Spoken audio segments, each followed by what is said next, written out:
Hello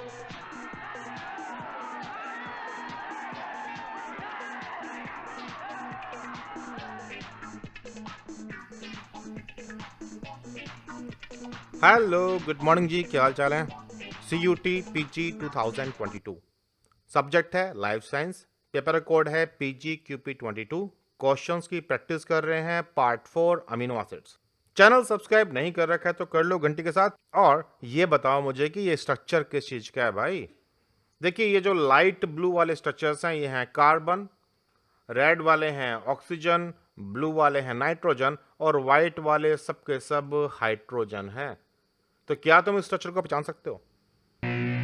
याद आ रहा है। परफेक्ट, ये एक अमीनो एसिड का स्ट्रक्चर है। प्रिसाइजली अगर मैं अमीनो एसिड की बात करूं तो ये अलानिन है। और हम जानते हैं कि 20 तरह के अमीनो एसिड होते हैं जो भाई प्रोटीन सिंथेसिस में डायरेक्ट रोल निभाएंगे। इन्हें हम लोग 20 फंडामेंटल अमीनो एसिड कहते हैं। हालांकि 21वें की बात होती है लेकिन वो बहुत रेयरली होती है, तो हम 20 पे फोकस करते हैं। अब ये 20 अमीनो एसिड को याद करना एक अच्छी बात होती है।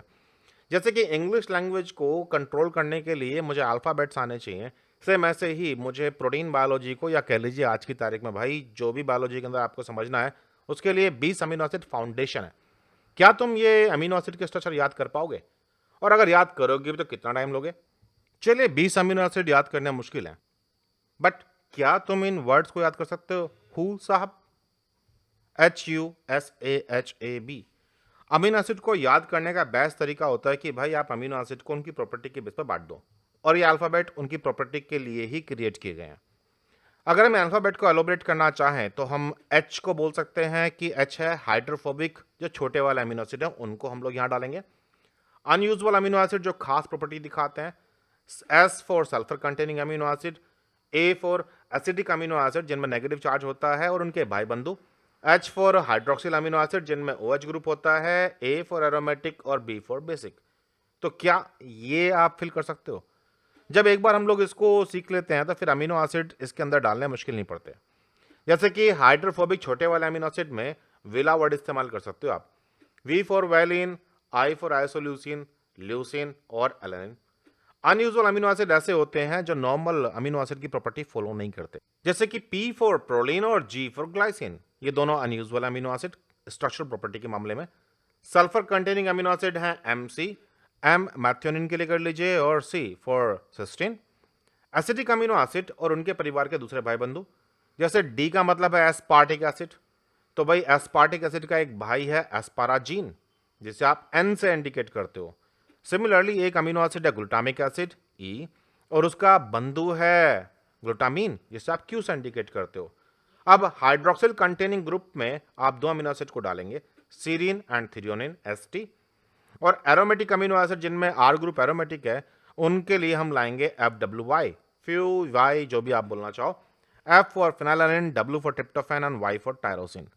अब रही बेसिक अमीनो एसिड की बात, जिनके पास प्लस चार्ज होता है, तो इन्हें आप LHR बोल सकते हो, लाइसिन, हिस्टिडीन एंड आर्जिनिन। देखिए, ये तो बात हुई कि अमीनो एसिड को नाम के अकॉर्डिंग कैसे ऑर्गेनाइज करना है, लेकिन उनकी प्रॉपर्टी को समझने के लिए स्ट्रक्चर समझने बहुत जरूरी है। आइए किसी दिन मेरे साथ और स्ट्रक्चर भी समझते हैं, स्ट्रक्चर में भी कोरिलेशन है। चलिए फिलहाल तो हम कुछ क्वेश्चन की प्रैक्टिस करते हैं। Apart from its role as a protein constituent and as an essential amino acid, methionine is also important as a donor of. भाई मैथ्योनिन किस चीज का डोनर है, ये जानने के लिए आपको उसका स्ट्रक्चर पता होना चाहिए। तो देखिए, ये वाला ग्रुप तो सभी अमीनो एसिड में कॉमन होता है, लेकिन ये जो हमने डार्क कलर से दिखा रखा है, ये वो ग्रुप है जिसके बेस पर अमीनो एसिड की प्रॉपर्टी डिफाइन होती है। तो मैथ्योनिन में जो ये मिथाइल ग्रुप है, ये बड़ा इंपॉर्टेंट है, इसे वो डोनेट कर सकता है।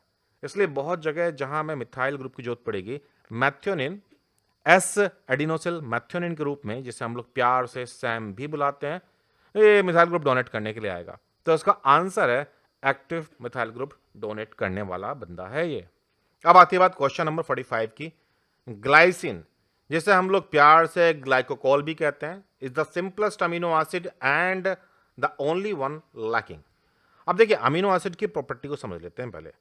अमीनो एसिड को हम अमीनो इसलिए बोलते हैं क्योंकि उसमें एक तो अमीनो ग्रुप है और एक कार्बोक्सिलिक ग्रुप, और दोनों के दोनों एक ही कार्बन पर लगे हुए हैं। ऐसे मॉलिक्यूल्स को हम लोग अमीनो एसिड कहते हैं। अब जो ये बीच वाला कार्बन है, इस कार्बन को हम लोग अल्फा कार्बन भी कहते हैं, ये एक असिमेट्रिक कार्बन है। क्यों?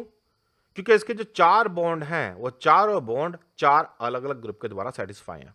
तो भाई जब भी कभी किसी कार्बन के चारों बॉन्ड 4 अलग-अलग ग्रुप के द्वारा सैटिस्फाई हो तो हम उसे बोलेंगे ये है एक असिमेट्रिक कार्बन।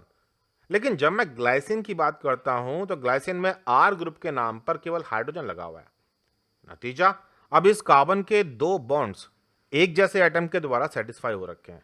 तो जो ये प्रॉपर्टी थी कि चारों अलग अलग होने चाहिए वो यहाँ सेटिस्फाई नहीं होती और इसलिए ग्लाइसिन एक अनयूजुअल अमीनो एसिड है क्योंकि उसमें असिमेट्रिक अल्फा कार्बन नहीं पाया जाता।